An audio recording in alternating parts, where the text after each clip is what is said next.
Dangerous guy 8వ భాగం. 2 units బ్లడ్తో పాటు నాకు ఛార్జింగ్ కూడా బాకీ.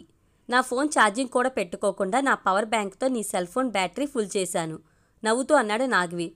నేను నా రూమ్కి వెళ్ళుంటే అక్కడే ఛార్జింగ్ పెట్టుకునేదాన్ని. నన్ను ఇక్కడికి తెచ్చింది నువ్వు, సో నా రెస్పాన్సిబిలిటీ అంతా నీదే అని రెట్టించిందామె. సరిగ్గా అప్పుడే మనీషా చూపు నాగవీర్ మెడలో వేలాడుతున్న లాకెట్ మీద పడింది. డాక్టర్ అయిన మనీషాకి ఆ లాకెట్ మెడికల్ సింబల్ కడ్యూసియస్లో కొంత భాగాన్ని పోలినట్టుగా అనిపించింది. అందుకే ఆమె దృష్టి దాని మీద పడింది. 2 పాములు వాటి శరీరాల్ని బలంగా అల్లుకుని ఎదురెదురుగా ఒకదాని ముఖంలోకి మరొకటి ఎంతో గాఢంగా చూసుకుంటున్నట్టుగా ఉందా లాకెట్. అలాంటి లాకెట్ని ఎప్పుడూ ఎక్కడా కూడా చూడలేదు మనీషా. బంగారంతో మలిచిన ఆ 2 పాముల శరీరాలకి ఎంతో విలువైన వైట్ డైమండ్స్ పొదిగి ఉన్నాయి. వాటి కళ్ళు మాత్రం ఎర్రని కెంపులతో చూడగానే ఒళ్ళు గగురు పొడిచేలా ఉన్నాయి. ట్యూబ్లైట్ కాంతి పడి లాకెట్లోని వజ్రాలు తలుక్కుని మెరుస్తుంటే కెంపులు మాత్రం రెడ్ కలర్తో భయపెడుతున్నట్టున్నాయి. ఇలాంటి జంట పాముల లాకెట్ని ఎవరైనా మెడలో వేసుకుంటారా అనుకుంటూ నాగవీర్ ముఖంలోకి చూసింది మనీషా. ఏదో కాల్ వచ్చినట్టుంది, చూసుకో అన్నాడు నాగవీర్. ఫోన్లో చెక్ చేసుకుందామే. సరిగ్గా అప్పుడే శరవణ్ వచ్చి ఇద్దరిని భోజనానికి పిలిచాడు. రాత్రి 10 గంటలవుతుంది. బెడ్ మీద విసుగ్గా డొల్లుతుంది మనీషా. ఆ గదిలో తెలుగు పుస్తకాలేవో ఉంటే టైంపాస్కి చదువుదామని తీసింది గాని ఆసక్తి లేక పక్కన పడేసింది. కొత్త చోటు కావడంతో నిద్ర రావడం లేదు. నాగవీర్ని అనుకోకుండా చూసిన 3 సంఘటనల్ని తలుచుకుంటుంది. మ్యాన్లీగా ఉండే అతని రూపం, సూటిగా చూస్తూ మాట్లాడే అతని కళ్ళు ఆమె మనసును కవ్విస్తూ ఎంతగానో కలవరపెడుతున్నాయి. సరిగ్గా అప్పుడే మనీషా సెల్ ఫోన్ రింగ్ అవడంతో చటుక్కుని తీసి చూసింది. కొత్త నెంబర్. హలో అందామే. హాయ్ మంద్రంగా వినిపించింది నాగవీర్ గొంతు. నిద్ర రావట్లేదు, బాల్కనీలో ఉన్నా, కంపెనీ ఇస్తావేమోనని అన్నాడతను. ఆ మాటల్లోని ఫీలింగ్ ఆమె కాదు అనలేనట్టుగా ఉంది. ఛార్జింగ్ పెట్టి నా ఫోన్ నెంబర్ లాగేశాడా అనుకుంటూనే అని బదులిచ్చింది మనీషా. ఆ వెంటనే మంత్రించబడిన దానిలా మంచం దిగి బాల్కనీలోకి వచ్చింది. చాలా చీకటిగా ఉందక్కడ. బాల్కనీ అంచున నిలబడి రోడ్డు మీదకి చూస్తున్నాడు నాగవీర్. సైలెంట్గా అతని పక్కకెళ్ళి నిలబడింది. బయట కురుస్తున్న వానజల్లులోని సన్నని తుంపర ఇప్పుడు మనీషా మీద కూడా పడుతుంది. ఆ చల్లని జల్లుకి ఆమె ఒళ్ళు జివ్వుమంటుంది. చలితో అదురుతున్న శరీరానికి వెచ్చదనం కోసం అసంకల్పితంగా నాగవీర్కి దగ్గరగా జరిగింది మనీషా. ఆమె శరీర అంచులు నాగవీర్ శరీరానికి కూడా వెచ్చగా తగులుతున్నాయి. నాగవీర్ మౌనంగా ఉన్నాడు. హోరున వర్షం కురుస్తున్నా ఏమాత్రం చిన్న శబ్దం కూడా లేనట్టుగా ఉందక్కడ. ఆ నిశ్శబ్దంలో నాగవీర్ మౌనాన్ని అస్సలు భరించలేకపోతుందామె. నీటి తుంపరికి ఆమె గుండెల్లోంచి వణుకొస్తుంది. తన శరీరపు వణుకుని తగ్గించుకోవడానికి నాగవీర్ వైపుకి ఇంకాస్త ఒత్తుకుంది. ఇంత వానలో నిలబడి ఏం ఆలోచిస్తున్నావు అంటూ అతని ముఖంలోకి చూసింది మనీషా. చలి వల్ల దవడలు పూర్తిగా తెరవకుండా బిగబట్టి మాట్లాడటంతో బిగుసుకుపోయినట్టుగా ఉన్నాయి ఆమె మాటలు. తల తిప్పి చూశాడు నాగవీర్. ఆ చీకటి రాత్రిలోని అస్పష్టమైన కాంతిలో ఇద్దరు చూపులు కలుసుకున్నాయి. ఒకరి కళ్ళల్లోంచి ఇంకొకరి కళ్ళల్లోకి ఏదో భావప్రసారం జరిగింది. అంతే. ఆ వెంటనే అతని బలమైన చేతులతో ఆమెని గాఢంగా చుట్టేశాడతను. అతని చేతుల వేగం ఆమె మెదడికి అర్థమయ్యేలోపే నాగవీర్ ఊపిరి చాలా వెచ్చగా ఆమె మెడని తాకింది. అతని ఊపిరొక్కటే కాదు, ఆమెని గాఢంగా చుట్టేసి వీపు మీద పరుచుకున్న అతని అరచేతులు, ఛాతీ అన్నీ రగులుతున్నంత వేడిగా ఉన్నాయి. ఏం జరగబోతుందో మనీషా మెదడు ఇంకా ఊహించకముందే ఆమె చల్లని శరీరానికి ఒక హాయని వెచ్చని సుఖపారవస్యం తెలిసి అప్రయత్నంగా కళ్ళు మూసుకుంది. అంతే. ఆ మరుసెకండ్లోనే నాగవీర్ పెదవులు ఆమె పెదవుల్ని గట్టిగా ముద్దాడాయి. ఎందుకో అతన్ని వారించే శక్తి పూర్తిగా కోల్పోయిందామె. అతని ముఖం ఆమె గుండెల మీదకు జారింది. మనీషా చేతులు నాగవీర్ ఒత్తైన క్రాఫ్లో బిగుసుకున్నాయి. దీర్ఘంగా ఊపిరి తీసుకుంటూ అతన్ని ఎంతో గాఢంగా గుండెలకు హత్తుకుంది. ఆ క్షణం ఆమెలో కాదు అనలేని అసక్తత కంటే కావాలి అనే కోరిక బలీయమవడం ఆమెలో ఆమెకే తెలిసింది. అంతే. ఆ గ్రహింపు విచక్షణకి చేరిన వెంటనే ఆమె చేతులు తటాలన అతన్ని వదిలేశాయి. నాగవీర్ని అకస్మాత్తుగా వెనక్కి తోసేసి ఆ వెంటనే వెనుదిరిగింది మనీషా.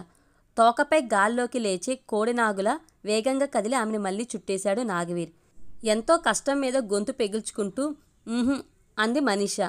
వద్దు అనడానికి ఆమె మనసే అంగీకరించినట్టుగా చాలా లోగొంతుకతో ఉంది ఆమె మాట.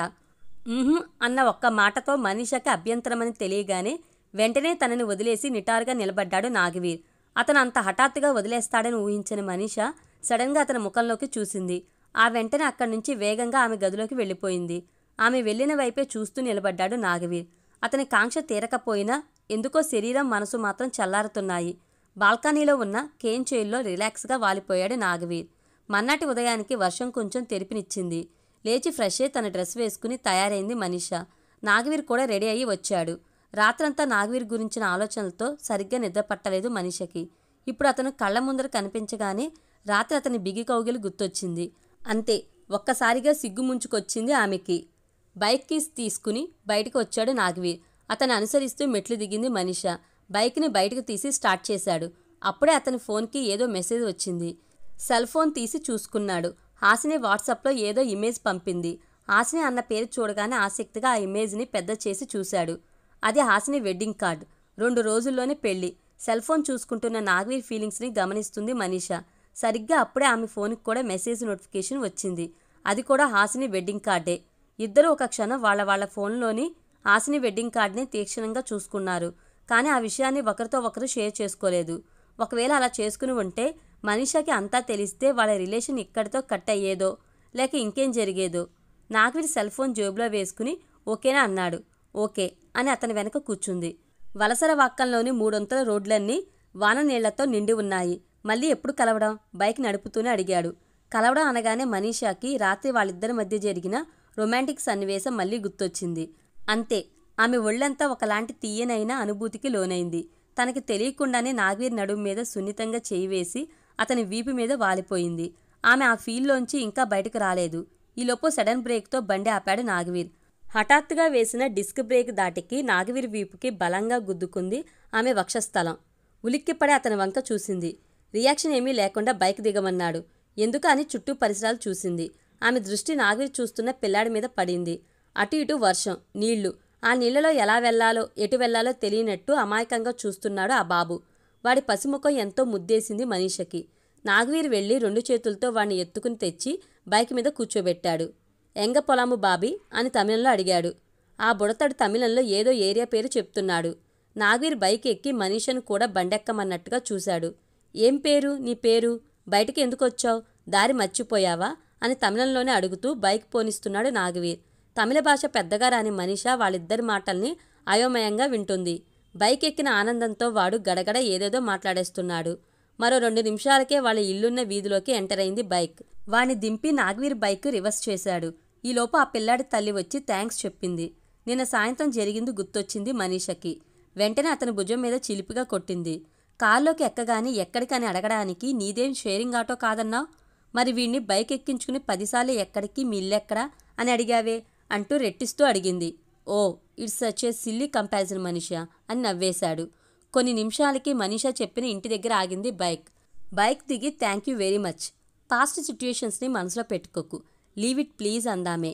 It's okay. మనిద్దరం ఇలా చెన్నైలో మీట్ అవ్వడం చాలా మెమరబుల్గా ఉంది.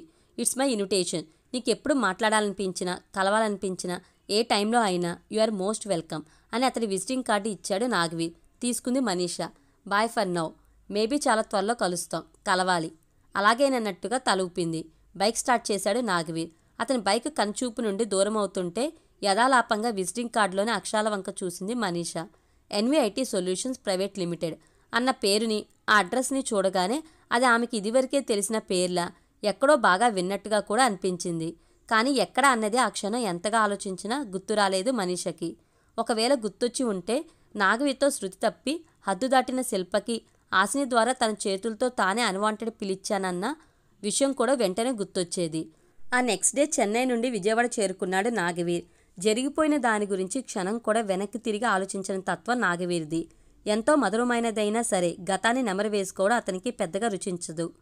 కానీ హోరువానలో మంచులో ఉన్న మనీషా శరీరం, పువ్వులా ఆమె అతని కౌగిల్లో ఒదిగిపోవడం, ఆమె గుండె అదురు అవన్నీ ఉండుండి అతని మెదడులోకొచ్చి పదే పదే తొంగి చూస్తూ అతన్ని డిస్టర్బ్ చేస్తున్నాయి. అయినా సరే UK ప్రాజెక్టుకి సంబంధించిన ప్లానింగ్ రిపోర్ట్ని ల్యాప్టాప్లో పరిశీలిస్తున్నాడు నాగవీర్. 2 కొత్త బ్రాంచుల్లోనూ అడ్మినిస్ట్రేషన్స్ పనంతా పూర్తయిపోయింది. ప్రాజెక్ట్ వర్క్ని స్టార్ట్ చేయించేశాడు కూడా. ఇక 24 గంటలు పని రాక్షసుల్లా కొత్త ప్రాజెక్టులు, డెడ్లైన్స్, సొల్యూషన్స్ వీటి గురించి మాత్రమే ఆలోచిస్తాడు నాగవీర్. ఆ పనే రిలాక్సేషన్ కూడా. కానీ ఎందుకో ఇప్పుడు మాత్రం వర్క్ కొంత అలసటని కలిగిస్తుంది. ఏకధాటిగా 20 రోజుల నుంచి సరిగ్గా నిద్ర లేకుండా చెన్నై, బెంగళూరు తిరుగుతూ పగలు రాత్రి పనిచేయడంతో మెదడు బాగా స్ట్రెయిన్ అయ్యిందనుకున్నాడు. ల్యాప్టాప్ పక్కన పెట్టి చైర్లో వెనక్కి వాలి కళ్ళు మూసుకున్నాడు నాగవీర్. అతని బ్రెయిన్ ఇప్పుడు రిలాక్స్ అయ్యే మార్గాల కోసం అన్వేషిస్తుంది. రాత్రి 10 గంటలు దాటింది సమయం. హాసిని వాళ్ళ ఇంటి ప్రాంగణం రంగురంగుల వెడ్డింగ్ డెకరేషన్ లైట్స్తో, ఆడపిల్లల నవ్వులతో, అనేక రకాల పెర్ఫ్యూమ్స్ సువాసనలతో, గట్టిగట్టిగా వినిపిస్తున్న అడావిడి మాటలతో చాలా సందడిగా ఉంది. అప్పటికే మగపెళ్లి వాళ్ళందరూ విడిదింటికి చేరిపోయారు.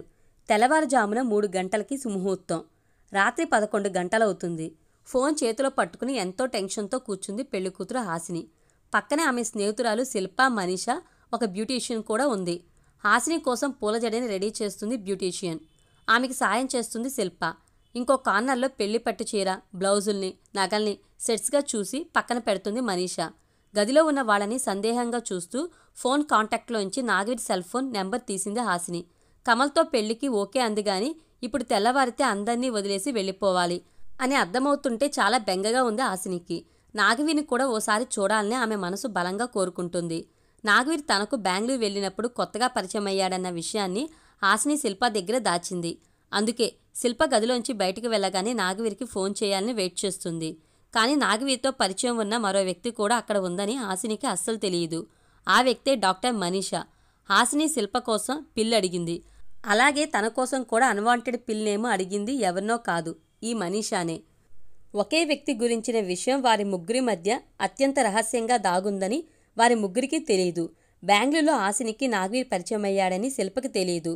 తెలిసి తెలియకుండా తాను ఒక రాత్రి గడిపిన నాగవీర్ తమ పక్క ఇంట్లో ఉండే మనీషాకి తెలిసే అవకాశం ఉండొచ్చని హాసిని గ్రహించలేదు.